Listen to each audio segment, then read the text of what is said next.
Welcome back, Druid. Hello. I got the mug this time and you don't. She's got it. She's got it. Always. Welcome back to another episode of Bandwidth and Banter, everybody. This is my co-host and co-creator, Druid IRL. Please introduce yourself, my I'm Druid IRL. And I'm the co-host.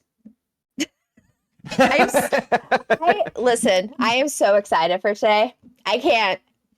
I get it. You got your brain a little bit frazzled, fangirling over there. I don't blame you. He's handsome. He's got a sexy voice. And he's an amazingly talented streamer. Mm-hmm. So we're lucky to have him. Yep.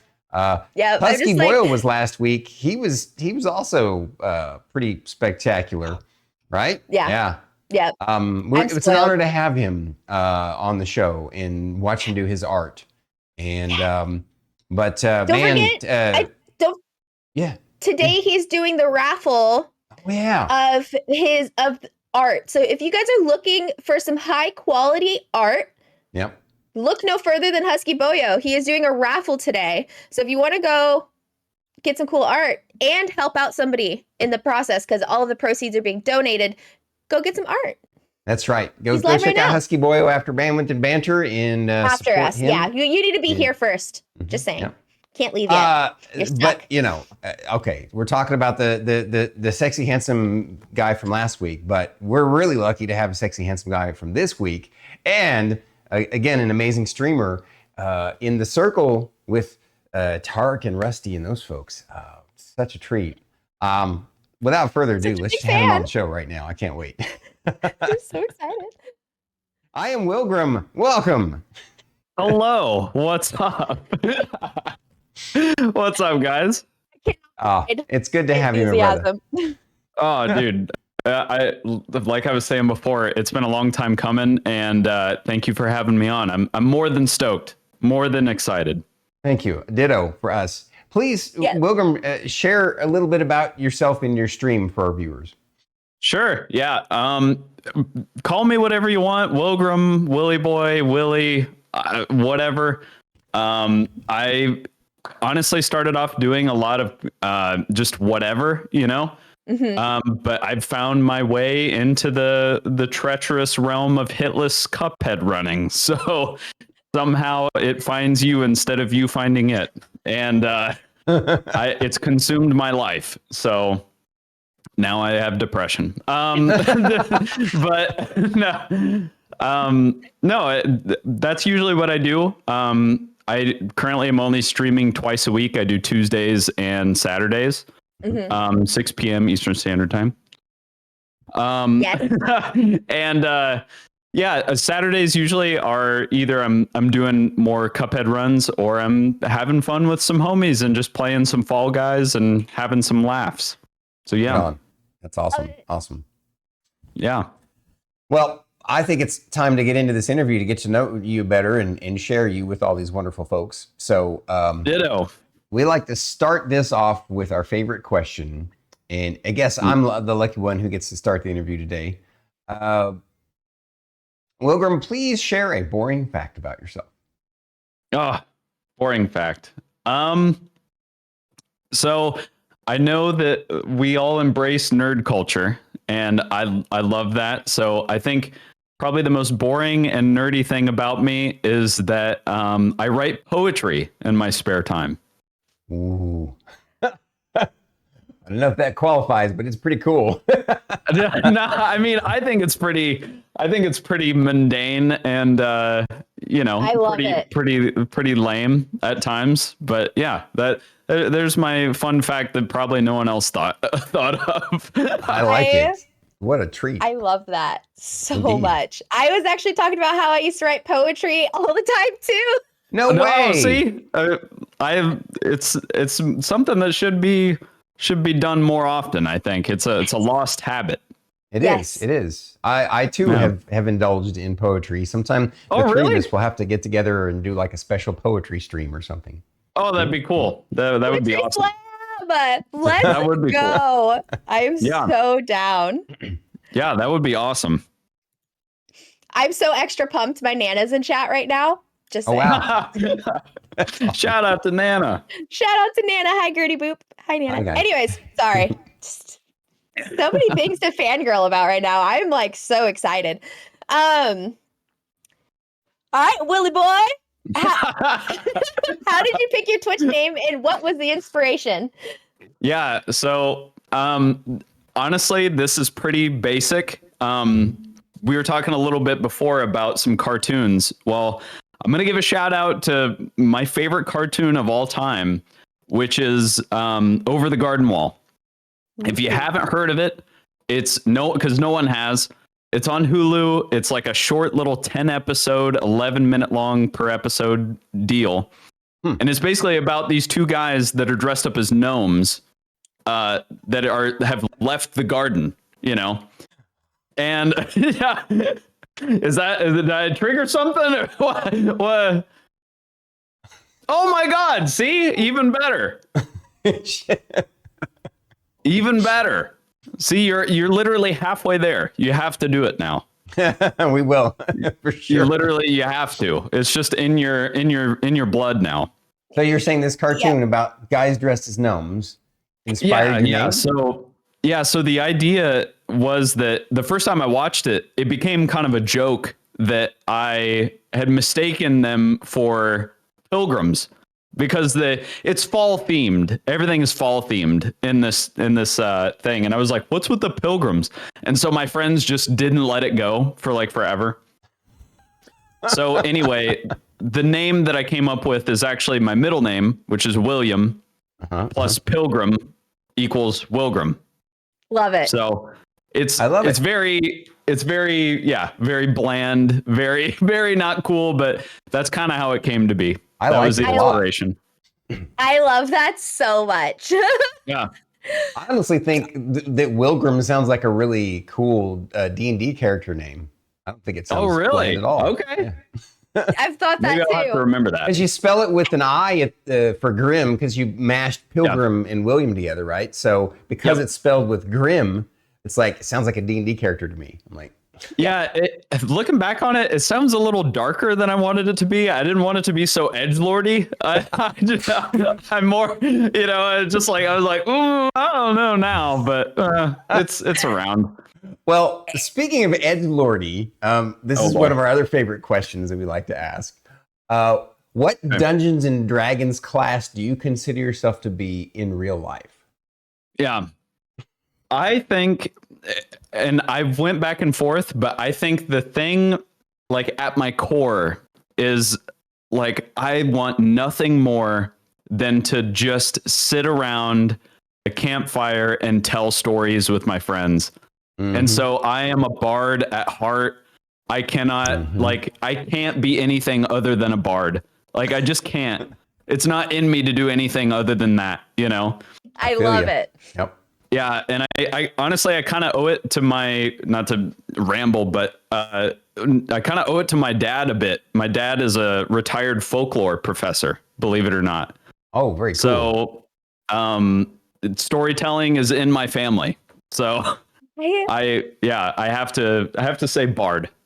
Nice. Oh, I bet your dad is fantastic at. Have you ever brought him on your stream to like share stories and stuff? Oh no, my dad is old. You don't understand. No. Okay. Fair enough. But that would be interesting. I'm sure people would love it. What edition of D&D did you start with, and how long have you been playing? Yeah, so I'll answer the second one, and I'm only answering the second one because I don't truthfully know what to call the first. To answer the first. That's okay. The only reason I say that is because it was purely homebrewed. My friend, who was the DM for my group, the one that I was mostly a part of, he did everything from scratch, built it all like by hand, and did everything. So I don't know what if he followed like a skeleton of something and then just, did his own. But I've been doing it for around 3.5 years or so. That's, I would say like purposefully, I'll say. Yeah. Yeah. Nice. That's cool. Nice. Yeah. Just out of Technically a year curiosity longer than me. Oh, sorry, Druid. What? Oh, I said technically a year longer than me. That's right. Or That's right. at least, yeah, I was just curious. Wait, I lost the question. Never mind. I'll move on to the next one. That's all right. It'll come back. It will. All right. Getting into some other interesting topics for you. How did you complete Celeste with your controller upside down? Oh man, this is a great little. I'm impressed that you guys found this piece of Wilgrim lore. So yeah, well, first off, I'll show you. So it was literally with this Xbox controller.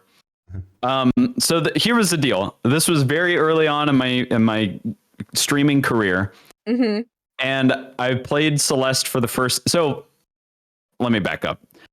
It was this deal that I would play a rage game on stream because people loved to watch me rage. So I played Celeste in memory of that pretty much. And someone randomly came on stream and said, I'll gift you 10 subs if you beat the last 10 levels of Celeste with your controller upside down. And so I said, do you mean like inverted controls? Or are you saying like fully upside? Like tell me what's going on. He's like, no, upside down. And so what I did was I basically just used like this and had to use like my middle fingers for the triggers. And at the time I had paddles. So it actually wasn't that difficult. I just had to teach myself that my fingers were flipped around a little bit. Wow. So it wasn't that bad. And I think if you go back and look at like the VOD, if it still exists somewhere, there's a light bulb moment where it just am like, oh, I know how to do this. So I ended up getting I did it in like 3.5 or 4 hours. I think it took me. That's amazing. Just for those levels, like not even the rest of the game. I don't think I could do something like that for 3.5 to 4 minutes. Yeah, it really was a testament of my mental fortitude. So I gotcha. Yeah, but that's how that started. And then he owned up to it. He gave me 10 gifted for that. So beautiful. That is so tale. Fantastic. Yeah. Really making me reminisce on that. That was funny. You're welcome.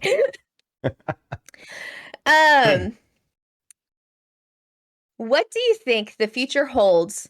Oh, nope. I can read. I swear.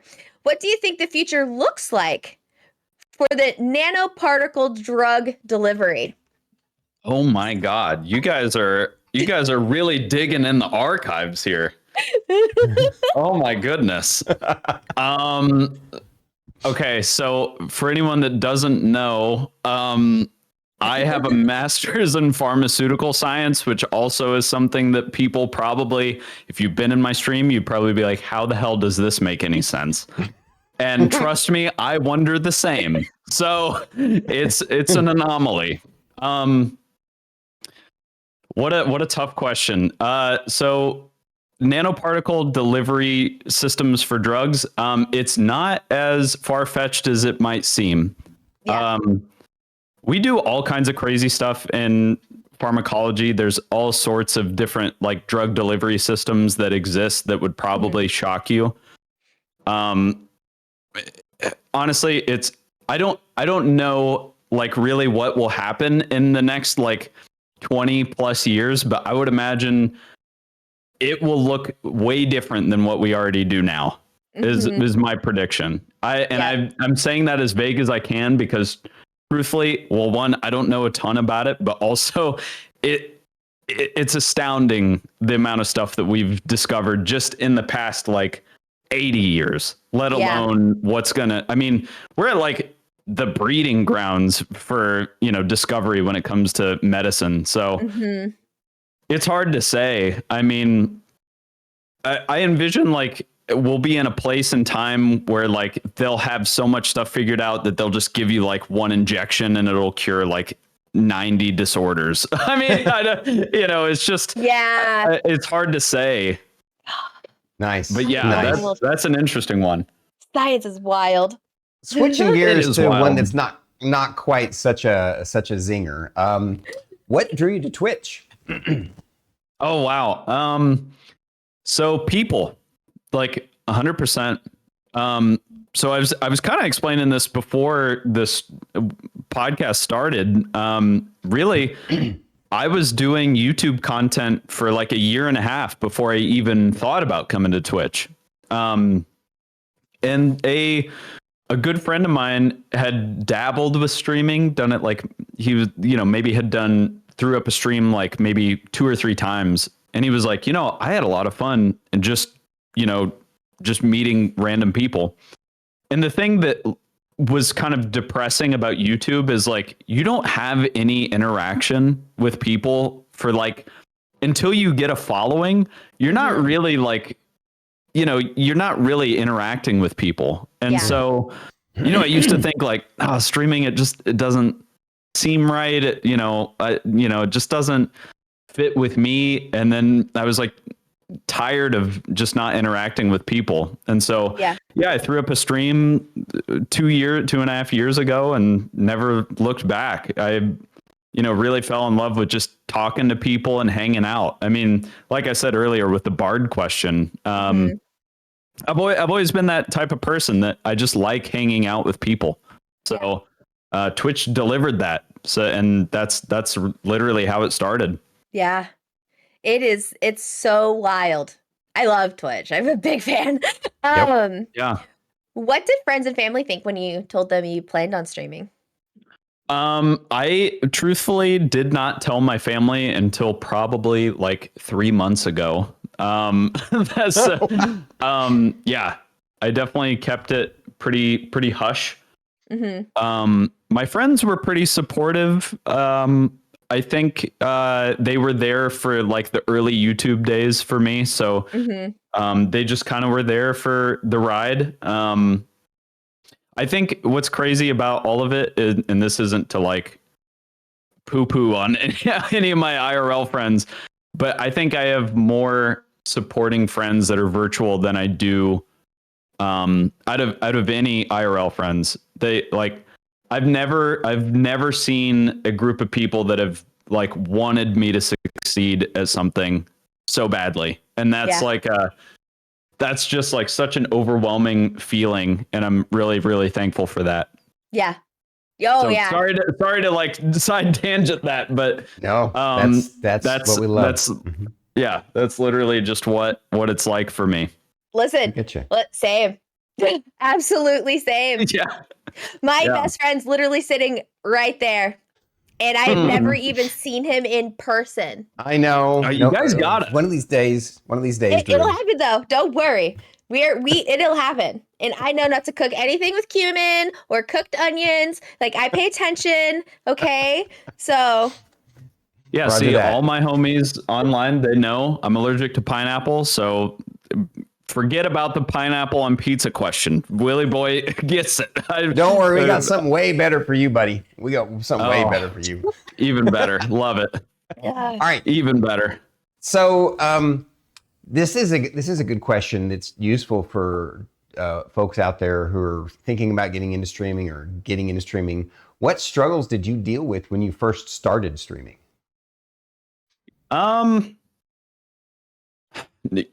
Not really knowing my place in the world, but also in the streaming platform. I mean, I think almost every streamer kind of goes through this period of like, let's just fucking throw stuff at the wall until we see what sticks, Yeah.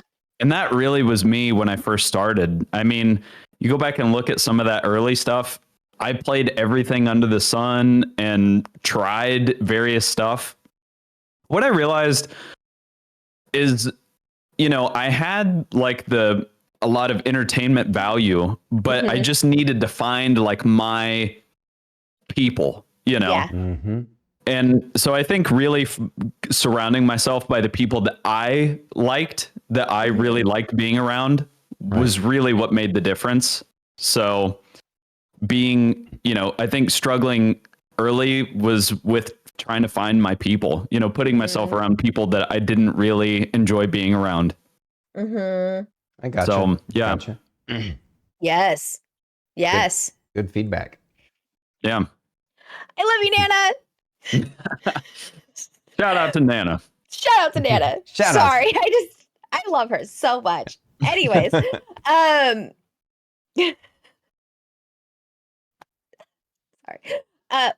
What tips can you share to future streamers?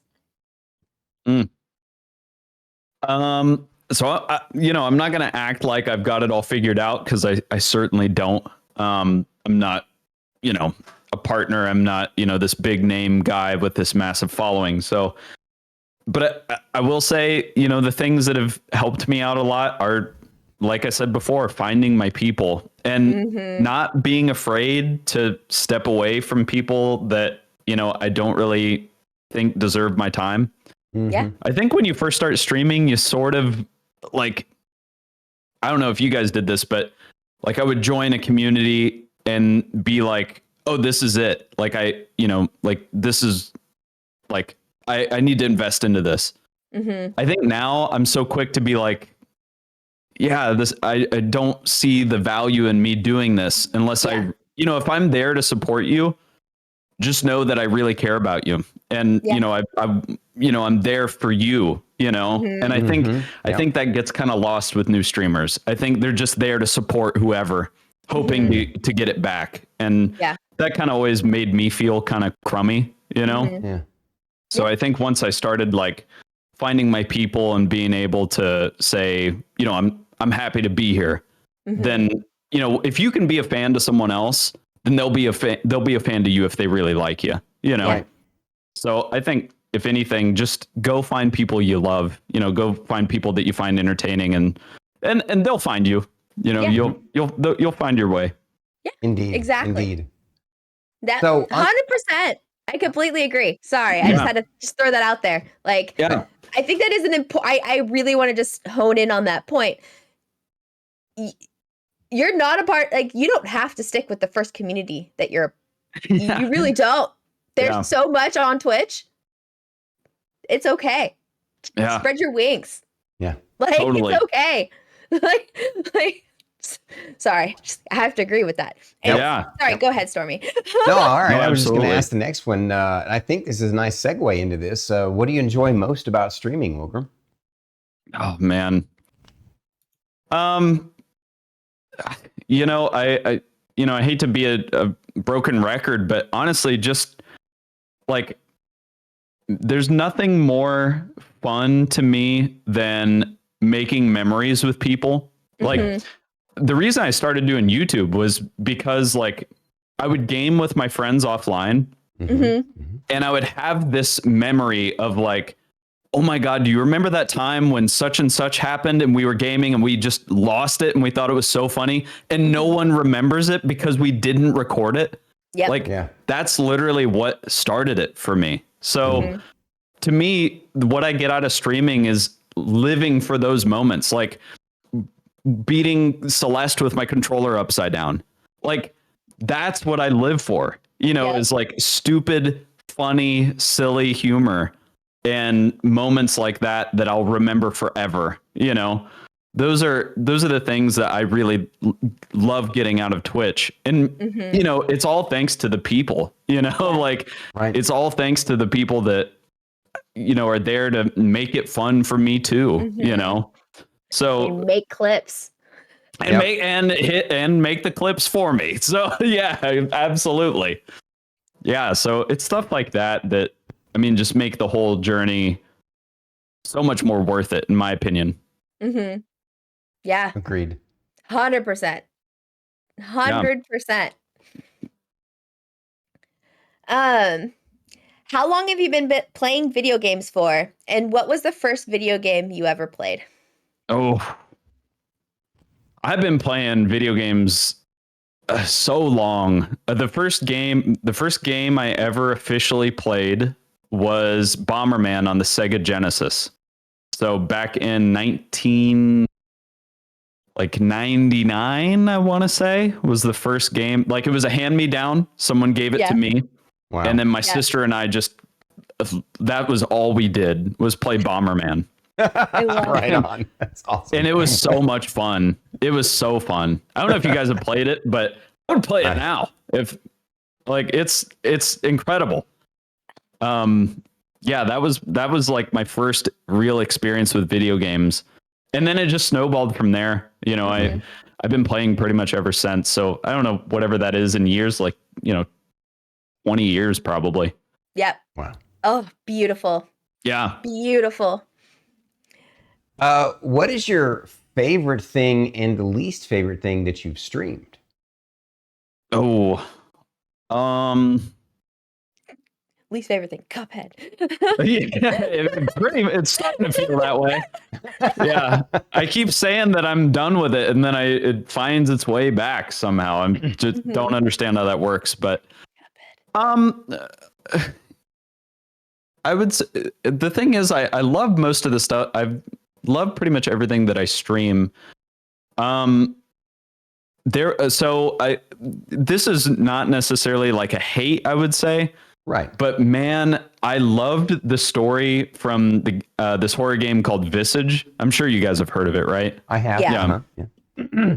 But Jesus Christ, it's so tough to figure out. And it was like so frustrating for me as a streamer because I was like trying to figure out the game, but also trying to be entertaining at the same time. And I was getting frustrated and I had to like have a friend basically pull up something for me to help me do it at the same time because I was just getting so flustered. And that was honestly probably one of the only times where I've been like, I might just never come back to this game.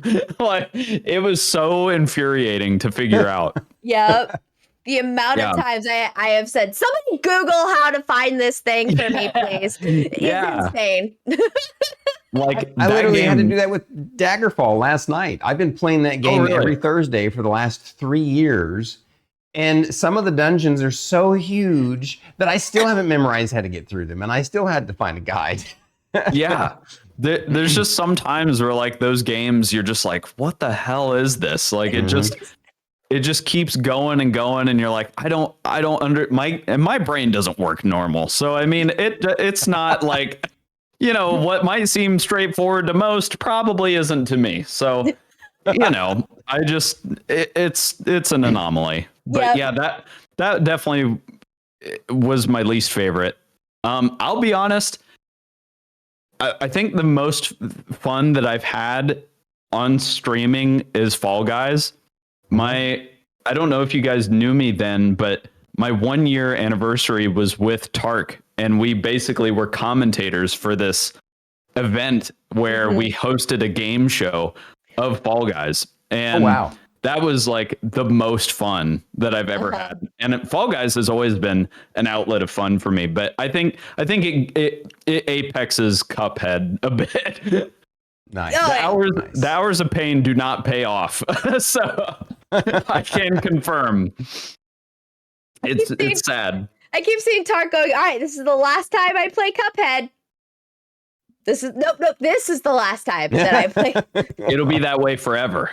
Forever and he even says that he'll have hair like mine by the time he'll still be playing it. Yeah. What were you gonna say, Wilgrim? Oh no, he just keeps saying that, like, this will be his last run, the 300%, and I'm like, dude, you'll come back to it. There's ways to make the game harder. I know you'll come back, but we'll see. Everybody in chat will also make sure that he gets back there. Yeah, right. Why are Dark Souls and Dead Space your favorite games?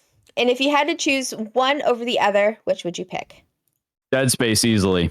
It's easily, in my opinion, I think it's the greatest. It's the best gameplay. If there's a ratio of story to gameplay, it's the best of any video game to ever exist, in my opinion. Yeah. So it was so different at its time. You got to remember, Dead Space came out in 2008. I was in 8th grade at the time, so I was like 13. And I just remember being both terrified and in love with the visuals, the gameplay, the monsters. Every bit of it was good. And then you add the story in. I don't want to spoil for anyone because I'm sure that it's. I just don't want to spoil it, but just be ready because the story is so gripping and just so you just don't see anything coming.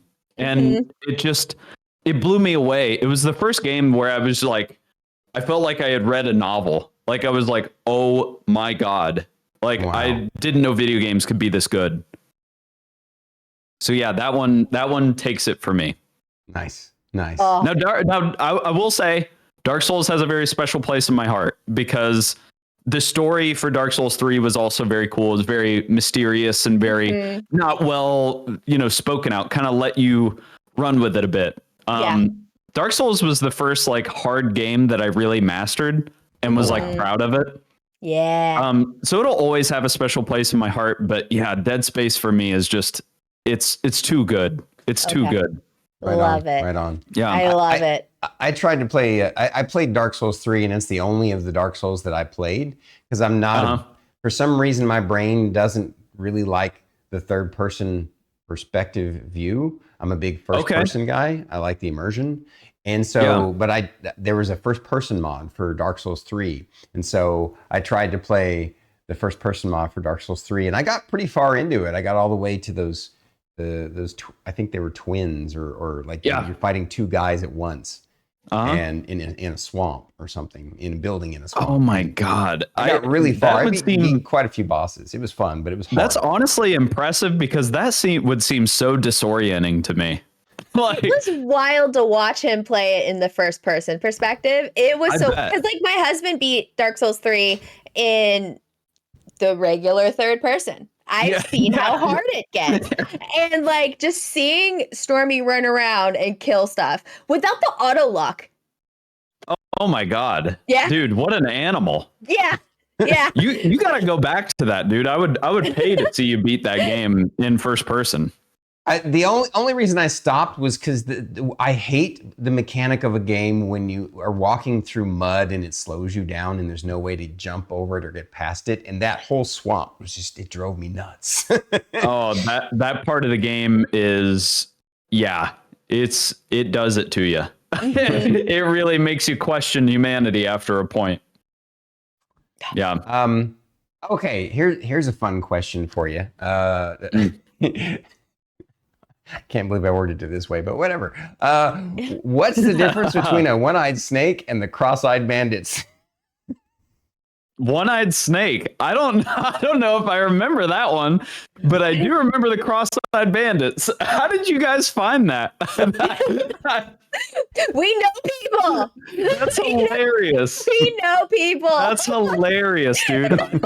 I thought that was gone forever. So Tark and I, that was like our first like bonding moment where I don't know how, but I came up with, so it started with like just me randomly coming up with band names, and Tark and I came up with one. It was called the Cross-Eyed Baptists. And so Tark took it one leg up and he goes, nah, the Cross-Eyed Bandits is better. And I was like, you're right. And we only play ballads. So like the bit was that our album was only ballads from like beginning to end. Love it. And it just stuck. It just became this dumb bit that we would talk about like every now and again. Man, again, you guys are making me like just walk down this memory lane of like really cool fucking memories. And it's a reminder of how cool some people are that I've met, and just some of the awesome memories I've had just from streaming. And just to think like people that are forever away from you. Yeah. Like that's just what blows my mind. Yeah. Indeed. Yeah. Some of my closest friends are nowhere near my time zone. Yeah. It's crazy. Like 2 hours away. 8 hours away, 10 hours away, like wild. 10-hour difference in time zone. It's so insane. So cool. So insane. How did you get into the hitless runs and join the hitless team? What made you do that? Why choose to do that? Torture. Why Cuphead? I'm still trying to answer it, honestly. I don't know. I'll be honest. It was mostly driven by Tark. I saw just how devoted and like time consuming it was to do something, and it reminded me of my time with Dark Souls, where, it was like a game where it was like, dude, it's like actually a badge of honor to beat that game alone, And so I realized how tough Cuphead was, and I was just like, I'm just going to do it and we'll just see what happens. And then I beat the game and I was like, I feel like I could maybe do hitless. And then I tried it and it became this the thing about me is like, I have such like I'm so stubborn when it comes to video games. Like, I'm like, no, you will die the way I want you to die. Like, I did that in so many video games, like Fallout. I would do that. I would like manipulate the game and like do stuff like that. Yeah. So Cuphead just became that way for me. I just, I was like, I'm going to beat this game and I'm going to do it perfectly. And I'm going to do it like none other. And honestly, that and, the prospect of like, the feather in my cap is like, I was sub 50 people on the earth to ever do that, to do any percent, Yeah. Wow. And then, who knows, maybe in, 10 years from now, that game will be just as popular as, Skyrim or something, who knows? And then maybe the hitless team will have taken off by then and, thousands of people will start to do it. So yeah, it's just, I kind of have always been that guy that's like, I'm going to play that niche game instead of playing this game that everyone and their brother loves. And so, that's really how it started, was just wanting to go for niche, mastering it, and doing something really that I could be proud of later. Right super cool. Not that I would be proud of that ever, but I am obsessed with watching Cuphead players. Are like the no hits and stuff like that. I am obsessed with watching it. Yeah, you guys I are love really watching good. it. I could not do it myself, but I love watching it. And I'm like sitting here like, let's go! It's such a like it's like one of those things where you just want people to like do it because you want them to be happy. You're like, I just want you to beat this so you can. I just want to see you pop off. That's what everyone wants. I want it so bad. Everybody that's doing no hit Cuphead runs, you can do it. I believe in you. If I can learn how to just basically play mouse and keyboard, if I could just do that basic, you could beat Cuphead. I believe in you. No hit. I believe. Well, thank you. It's cool that you guys like it. So much fun. It's so fun to watch. I love it. Switching gears only a little bit, what was the highlight of your 1-year Fall Guys tournament? Oh, man. I'll be honest, it's not really like a highlight. Like, there's not one thing that is highlight. Well, I shouldn't say that. It's the fact that, and I've been amazed by this a number of times, but you truly don't know how many people you impact until people show up, And that was one of those moments where I was like, I'm making someone's night, I'm legitimately helping someone through a hard time, or I'm like just having fun with my friends, and that's all I'm doing. And other people are enjoying it. So to me, like, that night is so special, not for one reason, but because I know that a lot of people were having fun, and that's all I want is just people to have fun when they watch me or watch my friends. And so, I wish I could say there was one thing, but all of it was just magic. I loved it. It's so great. Yeah. Oh, it's so good. All right. I hate that I have this question. I love that you have this question, Druid. I hate she that I has this have in this common with question. you, Wilgrim. I'm a little nervous. If you were forced to eat a pickle, would it be a dill or a sweet pickle? I did this on stream once. Oh. And I nearly vomited. Yeah, it was not good. Ooh, I would say it would have to be just like, oh, so wait, are you saying which would be worse or which would I rather do out of the two? which one would you rather do out of the two? If you had to do one or the other. Just the idea of it. There's no good answer. Nope. I pick option 3 and just rip out my tongue. I'll be mute the rest of my life. I don't care. Oh, dude, they're disgusting and foul. So bad. They're so bad. I think I would have to go with the regular. And here's why. Because, pickles, all right, let's be honest. Pickles are sour and salty at the same time, which are already two of the most disgusting elements to food. The fact that you want to be like, you know what would make this better? Sweetness. Said nobody ever. So let's do that. No, absolutely not. I'd rather no. I'll get rid of all of the sweet pickles on the face of the earth. I would absolutely take a dill pickle OG over a sweet pickle any day. Honestly, I accidentally touched a wild dill plant once when I was playing disc golf, and I could not get the thought of pickles out of my head. I almost cried. Like I was like, my hands smell halfway towards pickles, and I cannot handle this.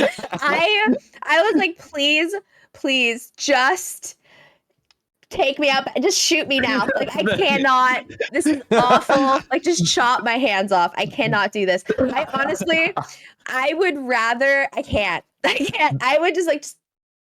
I'm just thinking of Kevin from SpongeBob because he's a sea cucumber. And don't they make a joke about pickles in that episode? I can't remember. But anyway, I hate that for you. I'm sorry you had to go through that. Yeah, it's really bad. I hope so bad. If you need to talk to somebody, hit me up after this. Okay, I will because I was like, just chop my hands off. I cannot do this. Gross. I whenever we go out somewhere and we go get burgers, and I'm like, if there's a pickle that touches my plate, I will know it touched my plate, and I will not be able to touch my food. The worst is when people have the nerve to be like, oh, we'll just pick the pickles off. Homie, there's liquid. The liquid goes somewhere. It doesn't just go away. It goes in the things. No, it goes in the bread. It contaminates all of the open things around it too. Like people that say that are the Antichrist. I don't understand. It's ridiculous. All right, so we're moving into the last 3 regular questions of the interview that are our strangest, and then after that we'll move on to the open forum. But for the first of the last 3, what is the weirdest sleeping dream you have ever had? There's one that comes straight to mind, and I very well may have told this on stream. I don't even remember, but so for anyone that doesn't know, I had a sleep disorder for a while, so I had to take Ambien and to help me sleep for a while. No. Yeah, and this was an Ambien dream. And basically the dream was I was like maybe, I don't know, back in like, I don't know, maybe like 12. And so I grew up on a small farm, right? For anyone that doesn't know this. And I remember I thought that I was like actually in real life, like I thought this was real. I remember waking up, getting out of bed and walking out to the barn where, like, outside my back door where I grew up. Yeah. And my dad was just like standing, like hands on hips, like looking out over the pasture, right? And I'm like, what the hell is he like? What's he doing? So I walk over there and I look down, and our pasture is like on a slope. And I look down and it's just a field of gorillas. There's gorillas everywhere. And then like all gorillas, like literally nothing but gorillas out in this pasture. But mind you, we had horses and everything were there at one point. Not anymore, all gorillas. And I look over at my dad, and he's just like, a tear runs down, and he is just like, how are we going to wrangle all those gorillas? And then that was the end of the dream. I have no idea what happened after that. To this day, I hope that he figured out a way to wrangle them all, but that was the dream. Wow, that's a great one. That's hilarious. Yeah. Dreams. I was like, damn, all right. I didn't, okay. No more Ambien. We're done. Ooh, that is wild. That is so wild. It was nutty. Oh, man. All right. If you could have any superpower, which one would you choose and why? Oh, man. Part of me says X-ray vision. Part of me says, oh, no. Mind reading. 100% mind reading. Because I would love to know, just on the basis, like, how often people lie about something. Like, I would love to be like, because there's always those people that are like, they're in the like McDonald's drive-through, and the drive-through lady's like, oh my God, I love your jacket. And then in her head, she's like, I fucking hate that jacket. I would love to know what it is that goes on upstairs first. I mean, I would wish I would be able to control it though. Like I would have, like, I can't be hearing everyone's around me. That would be, that's basically a psychological disorder at that point. So I don't want all of that, but just one at a time, you know? Right. Yeah. Oh, that's what I would say. Said. So last question. Normally we reserve this for a fun either or food question, but for you, we've got something special. Oh, okay. Even better. Naproxen sodium or acetaminophen? What question is this? What question is this? Okay. Master degree pharmaceuticals. Let's make it epic. Okay. I'm being for what? Just for anything? Like if I'm going to the medicine cabinet and I've got a headache? No, basically to choose one to exist in the universe over the other. Okay. I'm gonna say Tylenol, which is acetaminophen. Right. Because that's like the only thing that gets rid of my headaches. Like I can't use ibuprofen. And honestly, there's this weird, I'm gonna get on a little bit of a pedestal, right? This just for like 30 seconds, but there's this weird like cohort of people that exist that for whatever reason feel like any bit of inflammation in your body is the devil. And so they take ibuprofen to get rid of it. And I'm like, inflammation's kind of good at times. Like, you get injured, you need inflammation. That's what the body's doing it for a reason. So I don't know. I kind of have a pinch with people that overconsume ibuprofen and naproxen for doing stuff like that. So I don't know. I think Tylenol is kind of like the best middle ground. So I'm going with Tylenol. Right on. Thank you for that. Fill me full of it. Let's go. So now we're going to open up the floor. Guys, one more. we're going to share links for IAmWillgrim. Please.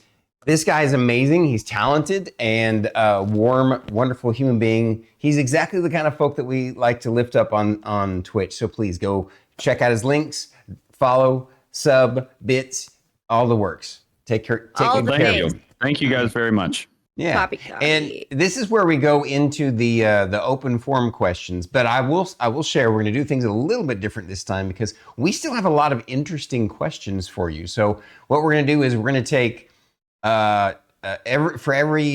every question that we take from the audience, we're going to switch over to one of our extra questions that we have. Perfect. And Love sort of it. intermix it. Love it. Yeah, we got a lot of good feedback, so we were just and I think you get to go first there, Druid. So folks in the audience, share a question that you would like to ask Wilgrim. Or we can get started while they're thinking of questions if you want. Yep. When did the love of SpongeBob begin? Oh, birth. Literal birth. Literal birth. Your mom was watching SpongeBob when you were in the womb? Absolutely, dude. I remember the first episode that made me fall in love with SpongeBob. It was I still to this day, my parents, my dad mostly, and myself will repeat so it's the hall monitor episode. For anyone that doesn't know, that's the episode where basically Patrick and SpongeBob see a wanted picture and it's a poorly drawn image of SpongeBob. And they think that this guy is just out to get him, and Patrick goes, "Wee!" So, like, anytime we see like a fire department, doesn't even matter. It could be any type of siren. We'll just say "wee woo," and like we immediately know what it is. So that will forever be my favorite. Like, that was my opening to SpongeBob, and I just have loved it ever since. It's so good. I love that you guys added a SpongeBob question in here because we made sure. It's one of my favorites. Eric Akari asks, what has been the most difficult no-hit run that you've done? Honestly, All Flags was probably the one that I've been working on the most. It kind of got broken up into two pieces, but I had worked on it for a long time, and then I actually switched to All Flags, to any percent. So anyone that doesn't know, Cuphead, you can do All Flags, which is beating 100% of the game, or you can do any percent, which is like just whatever percentage of the main game without taking damage. Yeah. I initially started with All Flags because I was like, well, why would I do part of the game if I could just do all of it and kill two birds with one stone, pretty much? Yeah.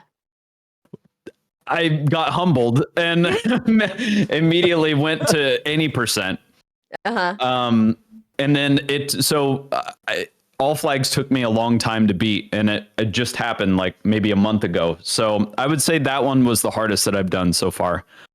I haven't really attempted that many others. I'm currently working on All Isles, which is basically the main game plus DLC. Love it. This may be a joke question, but I'm going to ask it anyway. Omiun, I hope I said the name right, asks, why is Un the most handsome Cuphead runner? So that's Omiun. And okay. He's also an amazing Cuphead runner. He's the most handsome Cuphead runner because he was graced with the genetics of a god and goddess. I don't know. He's a dreamy fella, and I love Un. He's honestly like one of the best homies ever. And if you don't like Un, then there's literally something wrong with you. Like, that guy he's so nice, and he's been there for me in a lot of awesome moments. And if you're not following him, or you're a fan of Cuphead and you want another person to follow, go follow him. He's way better Cuphead runner than me, but go check him out. He's awesome. I mean, I've even heard about Un's mom. So yeah, literally. So, you know.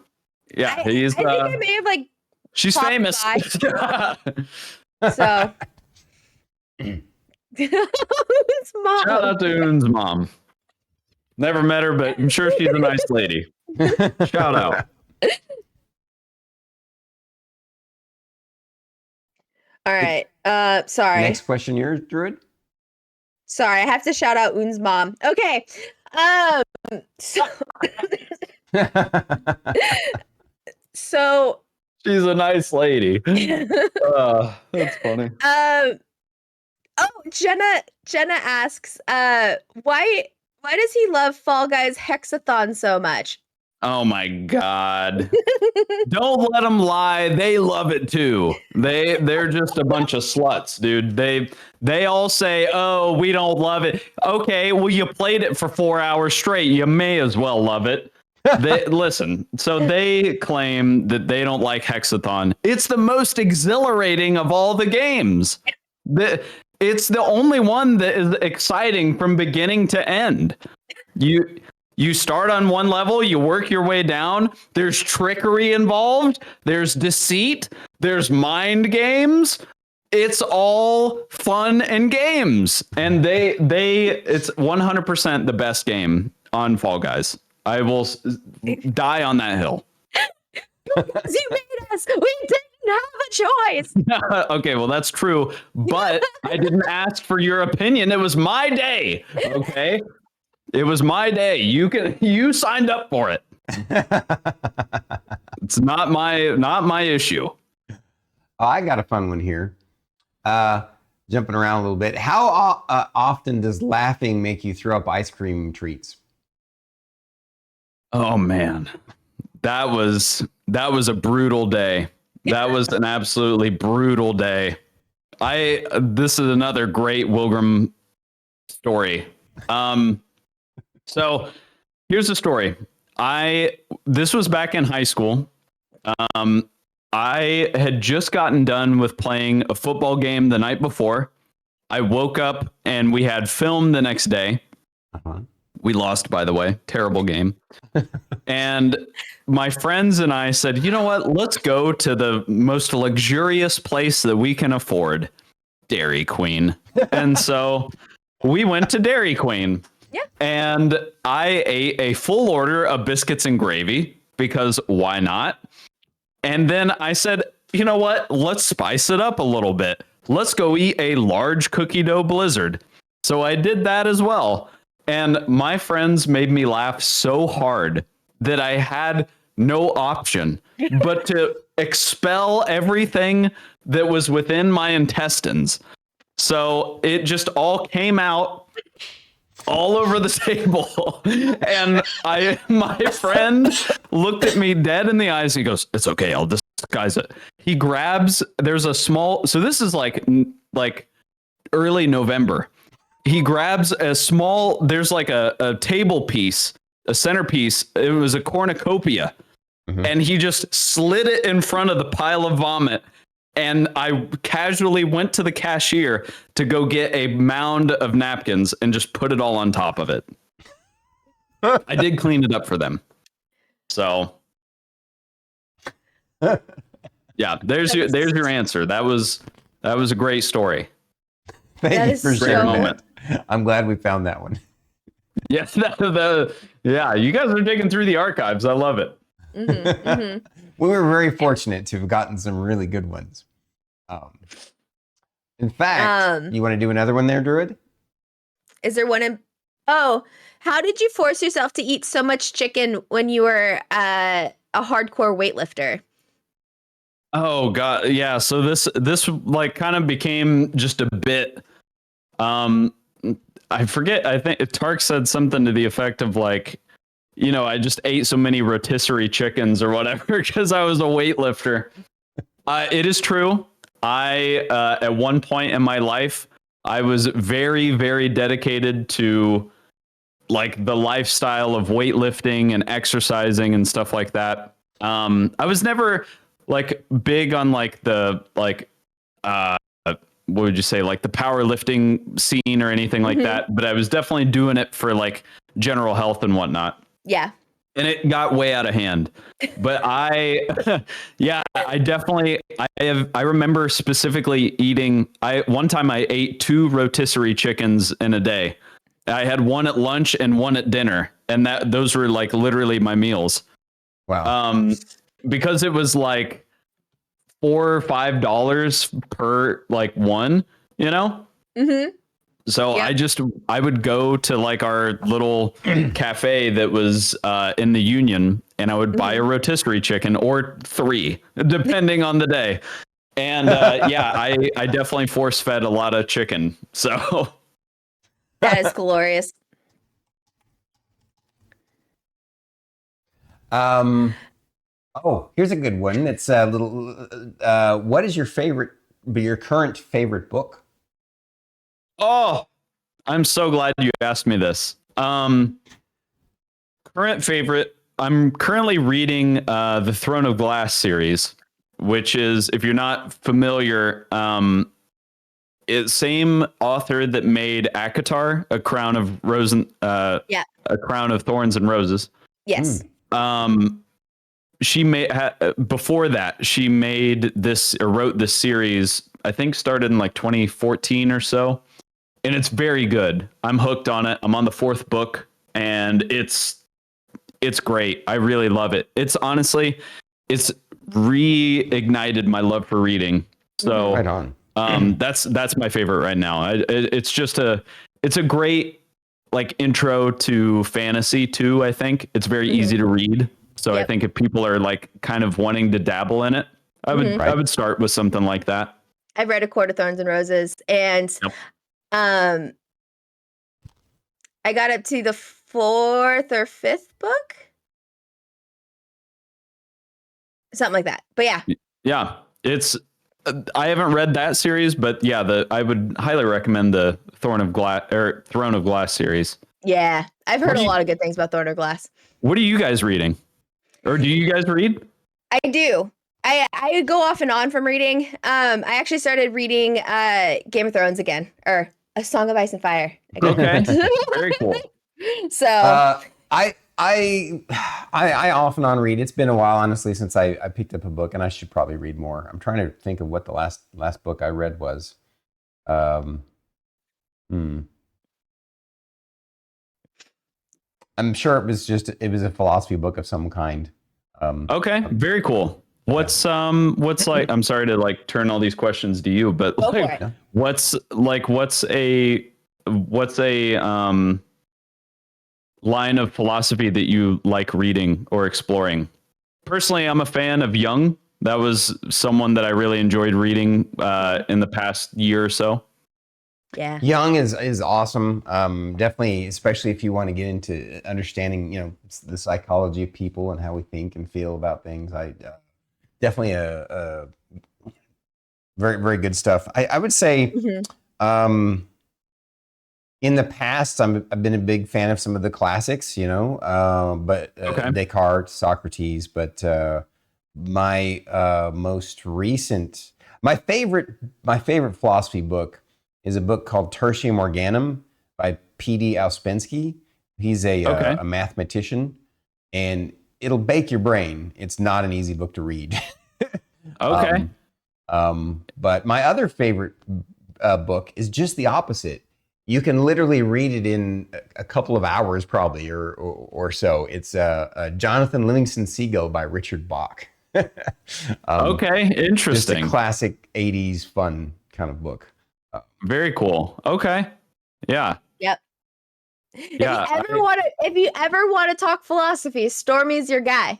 I love that stuff. I'm a big fan. I haven't delved into that area in a little bit, but it's been like a very helpful way of learning about things. Yes. Yeah, I've definitely enjoyed kind of I've always teetered with like other people's perspectives a bit. So I like learning about stuff like that and hearing different sides. Ditto. 100%. 100%. And it's so important. It's so important to be able to step like outside your own perspective and listen to somebody else and try to just understand their perspective and why they think that way. I think that is so important. For sure. Yeah. Well, you need I want people to do that for me if I'm trying to explain something. Like, I need to be able to do that for them. Yeah, 100%. Yeah, I think it's a really valuable trait to have. Yeah, you need to really understand other people's perspectives to elevate your critical thinking skills, and Totally. It also requires a lot of self-awareness, which is a skill that people don't realize is a skill that you need to practice. And I love comedians, especially folks like yourself who in Tark and Deddy Dagoff. I think you're very philosophically minded because the self-deprecating humor just shows that you're a lot more self-aware than people than the average person. And I think that's a wonderful trait. So, well, thank you. I sometimes feel like my self-awareness is honestly my largest enemy. So it is a double-edged sword. Yes, you have to be careful. It's ebb and flow, but I see what I understand what you're saying. Yeah. It definitely, you have to be able to not be married to your thoughts, and you definitely have to sort of understand that you're imperfect and understand that, you very well could be wrong about a lot of stuff, and that it's hard. It's hard to, drop your ego a bit to see that. So, yeah. Yerp. Very cool. So give him a fun question this time, Druid. Are you talking about the last one? On the list? No. We got a little bit of time. You want to give him that one right there? Oh, why do you hate bad violin solos so much? Why do I hate bad violin solos? Yeah. I don't know, it was on our list. I'm trying to think if there's anything connected to this. It was at a particular concert. Oh, yes. Now I remember that. Yeah. Oh my God. I will never forget. I love music. I'm a big fan. I've always really had a soft spot for good music. And I remember I've never left a concert prematurely, ever. And I'm not a guy that's been to like billions of shows and stuff. There's people that have been to a lot more than me. Right. But I was at a Zac Brown concert, and Zac Brown band, and I had seen them already like 2 other times before this, and they were up, and it was, I think they were the headliner at this time, and they were playing, and all of a sudden it just went on like 15 to 20 minutes of just total violin solo. And it's this guy just fiddling away, just going crazy on Southern violin. And I was like, when does it, like, what are we doing? Like, is it just violin day? Like, it was, I don't National Violin, Bring Your Violin to Work Day, I guess. I don't know. It was insane. And the thing was, it wasn't like they were putting on this show and they were like, had the spotlight down on the guy playing the violin or like anything. It was just them up there and this guy just fiddling. And I was just so annoyed and perplexed by it because it was like, so not in the song even, like it just didn't make sense. Yeah. And I was like, I looked around at my friends and was like, guys, I don't know what's happening. Like I literally don't get it. And so it went on for another, probably like 5 or so minutes. And I was like, guys, I've had enough of this. And so we literally left. And they were still playing by the time I had gotten to my car. And wow. I was just like, I don't understand. And that was the last time I ever saw them live. That was like 2017 or 2018. Damn. Yeah. So that really tested my limits. Too much violin. They're still playing. Yeah, dude. They're still up there just going to town. The devil went down to Georgia. Yeah, it was not a good time. Well, before we go on to another question, do you have any other questions for us? We like to share that during the open forum. If you have any questions you thought of or prepared, we're open to them. Mm-hmm. But this next question is fun. Is it mine or yours, Druid? Go for it. Okay. Unless how did you get into collecting vinyls? Oh man.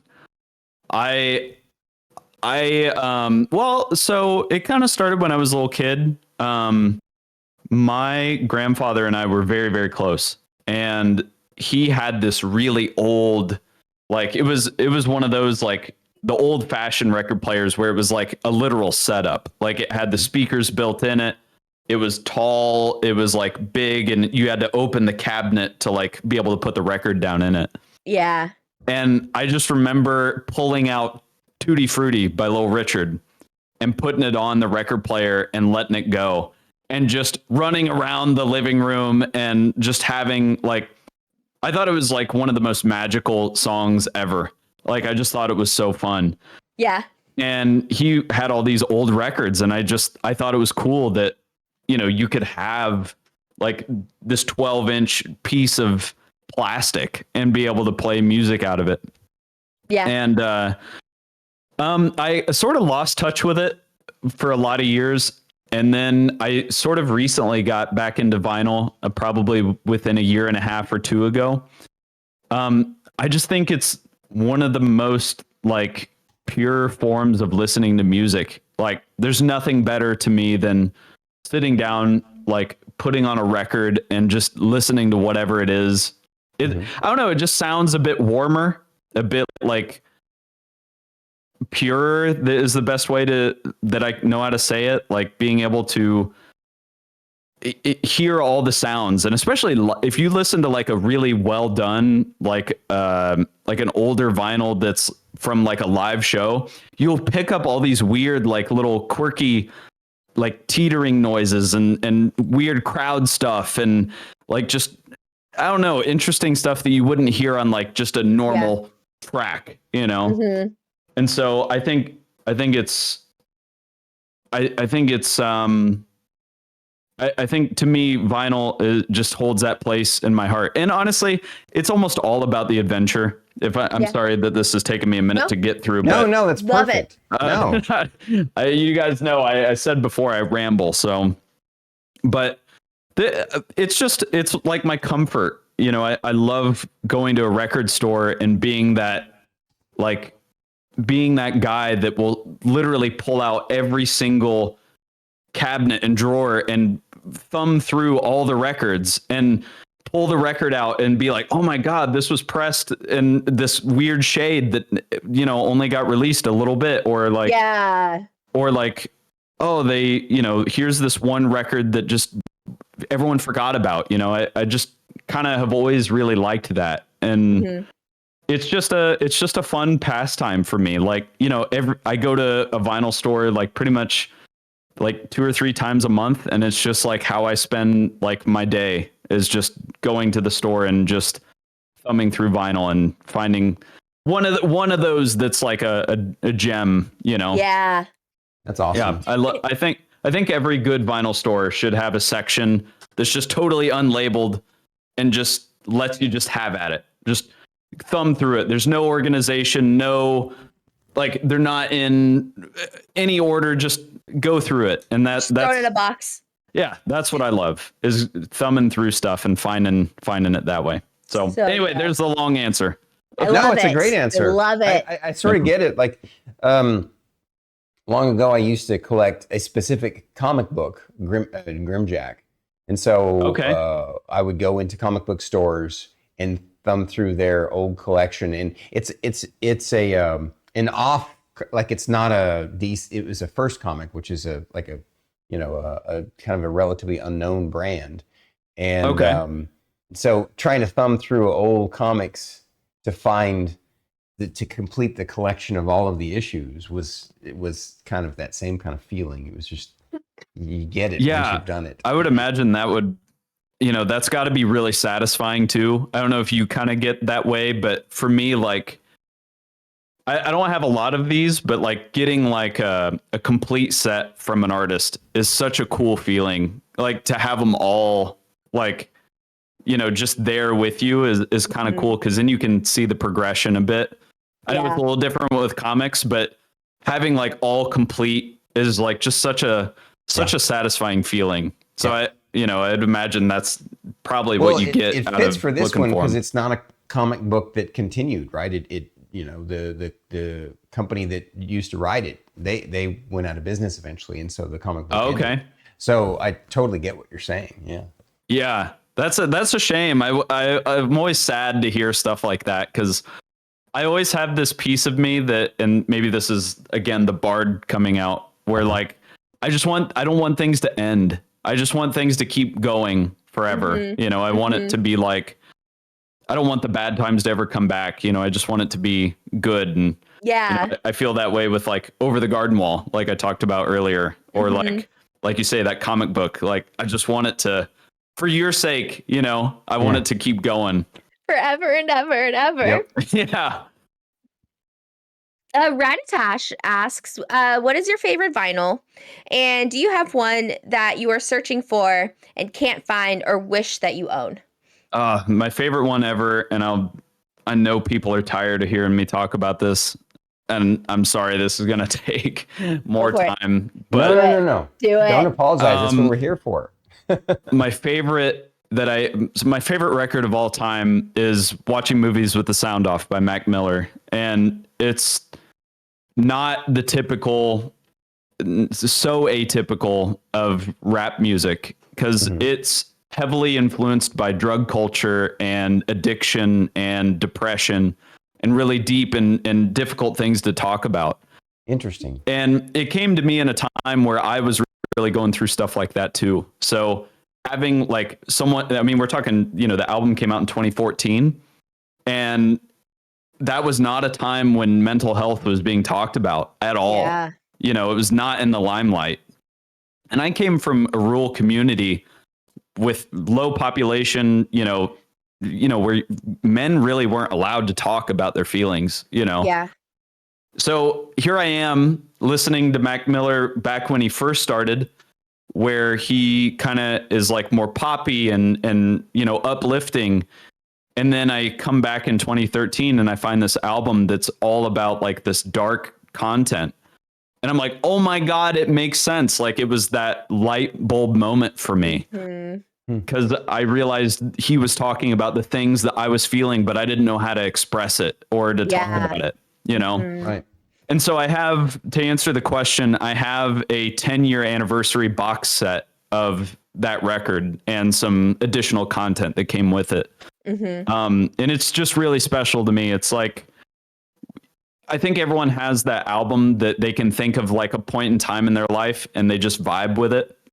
And that's me. I'll always come back to that album and say, I love it. I think it's timeless.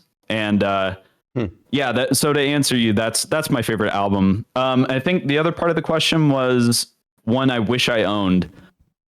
One that I wished I owned was, let's see. I definitely have been looking for, there's so many that I'm like trying to teeter through. I would love to have more metal vinyl, but it's just not that common. Oh no, I know one that I've been dying to have. City and Colors album. I think it's called Sometimes. It's just a time. It was an album that came out when vinyl really wasn't all that popular anymore, like the early 2000s. And it was just a time when vinyl was kind of getting phased out. I would love to, if it exists anywhere in the world, I would love to have it. And it's another acoustic like record, and it's a really touching one. So I've just always liked it. So Right anyway, on. sorry. I don't know. No. We'll get off of that. No. Stop apologizing No. now. We appreciate this this is exactly what we're looking for. Digging into the real you, the thing Yeah. you're passionate Good, about. good, It's good. awesome. I love listening to people talk about things that they're just passionate about. It's so much fun to me because I'm just like, I never would think about collecting vinyls and like all of like, I'm just like, oh. Yeah. Well, I'm glad because honestly, it's refreshing when I meet people that are into that. Like just hearing, and you guys are great at it. Like giving people a platform like this to just run about and kind of Talk get to about know it. them and just talk. That's something that a lot of people need. So you guys are doing a good job with it. Thank you. Thank you. Thank you. Because because when you're in the thick of you're in the thick of it on Cuphead streams, I'm sure you can't go on a rant about how much you like collecting vinyls. Like you can't. It's tough to manage. All right. So on a lighter note, not to diminish the amazing piece of you that you shared, but the last couple of questions that we have here are kind of funny. Go for it. Who won and who lost the Cocolax contest? Who won and who lost the Cocolax contest? Is this okay? So I might be jumbling up two different occurrences. Oh.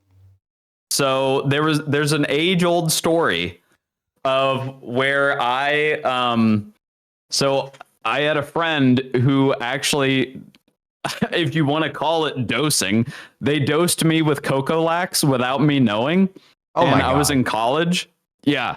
It was an absolute mess. And I think that's getting to that leaks into the story that you're talking about. Are you talking about the one where me and a group of friends were in a contest to see? Yeah. Okay.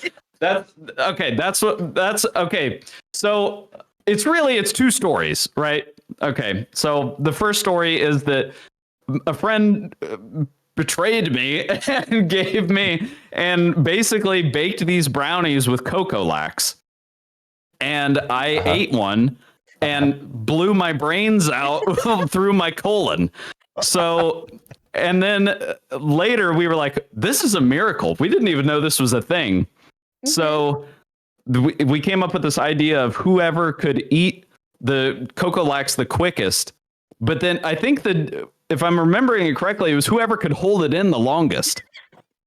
Yeah. And I have never been in so much, like, I was sweating and just like, God, don't let me lose. Like, I just don't want to lose.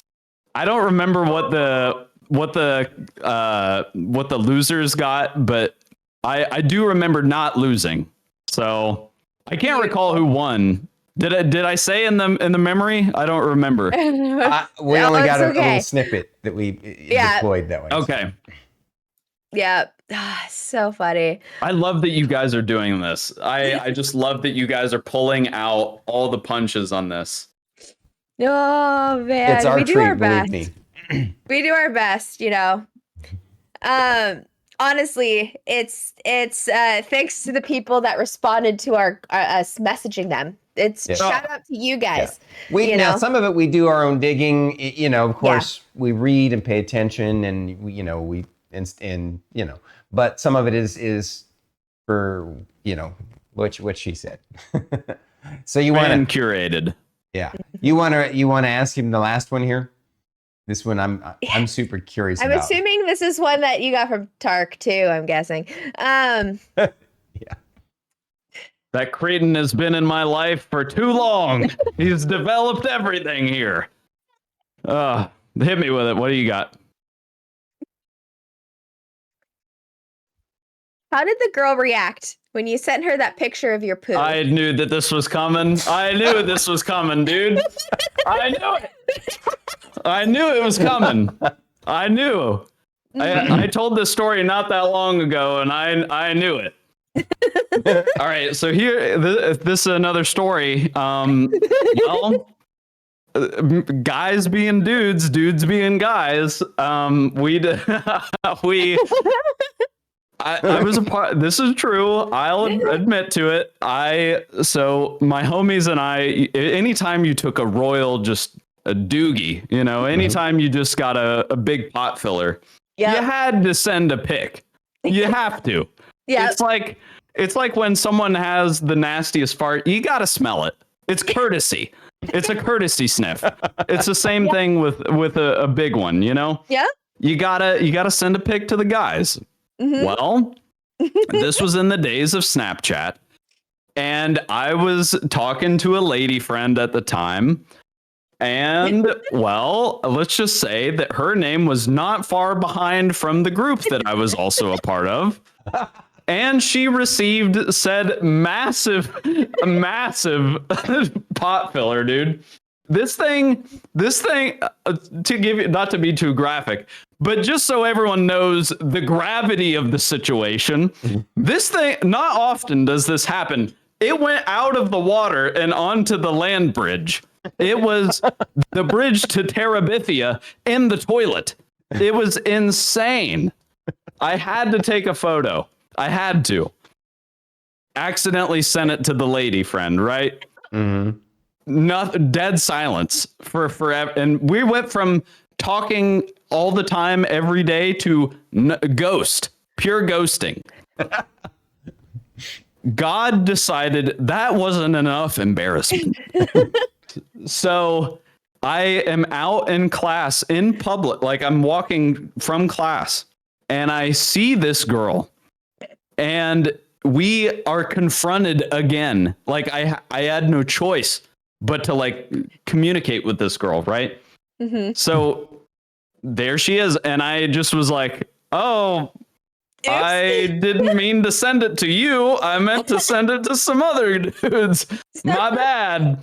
And yeah, she was like, "Oh, it's fine." And I was just like, "It's not fine. It's not fine. I'm sorry." And yeah, so she never talked to me again after that. Ladies, listen. If you're a straight woman, you need to accept that men take pictures of their poop and send it to people. If you are offended, are you even straight? Like, you have to accept it. I will say, I was the first one in my relationship with my husband to send him a picture of my poop. Damn. Oh my God. I hope he wifed you up right after that, because that's a power move. It is a power move. I would bow down if that were me. Speaking of bowing down, because we're talking about poo, I'm going to do a Rylar dab for you guys.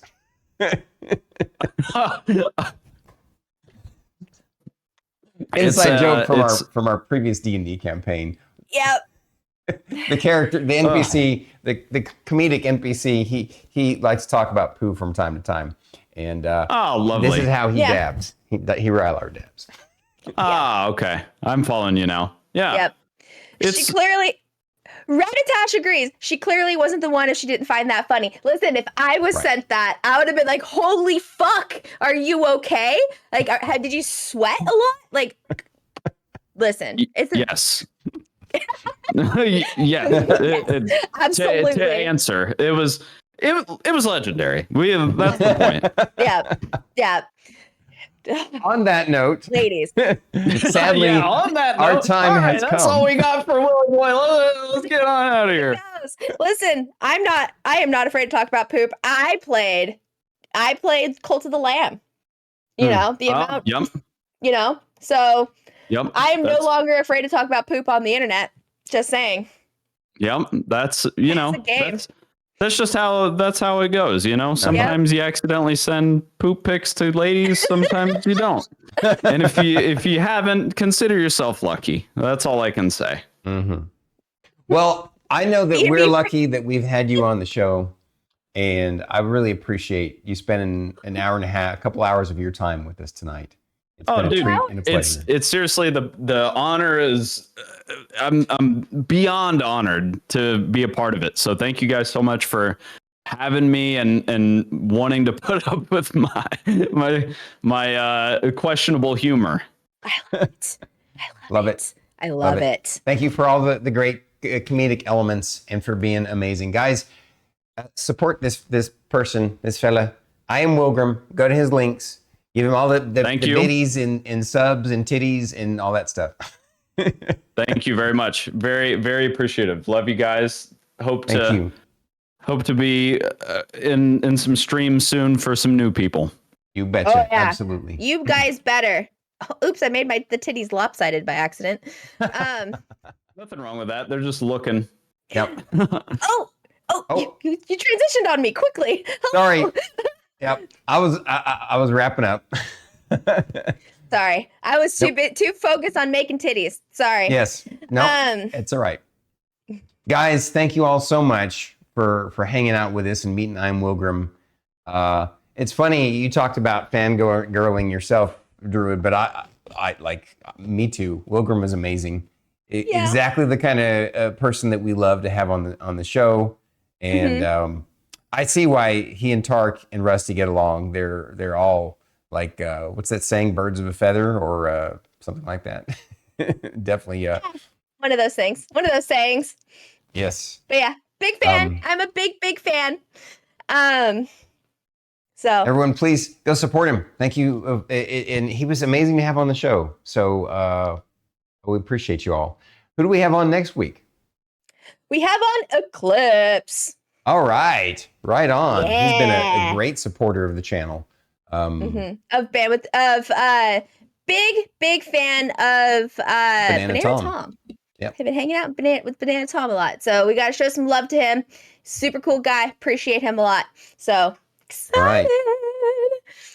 Thank you all for joining us. It's been a treat and a pleasure. Anything else you want to add, Drew, before we wrap up? Y'all are wonderful. Thank you for being here. Indeed. Well said. All right. Thank you guys for coming to the show. Please drop a like, subscribe, and comment down below. If you're listening to the podcast, please rate and review the episode. We are Bandwidth and Banter.